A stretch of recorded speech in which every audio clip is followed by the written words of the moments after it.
அதனால அரசுக்கே பெரிய அதிர்ச்சி. இத கட்டுப்படுத்தணும்னு நெனச்சு, அப்போ இந்நிறுவனத்த ஆரம்பிச்சாரு.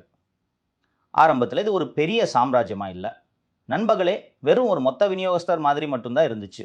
நீங்க அதாவது தனியார் நிறுவனங்களிடம் மது வாங்கி, அத தனியார் கடைக்காரங்களுக்கு விநியோகம் பண்றது மட்டும் தான் இதோட வேல. ஆனா இந்த தனியார் கடை முறையிலும் ஏகப்பட்ட மோசடி நடந்துச்சு. ஏலம் நடக்கிறப்போ எல்லாரும் ஒண்ணு சேர்ந்து ரகசியமா பேசி விலைய குறைச்சு விடுவாங்க.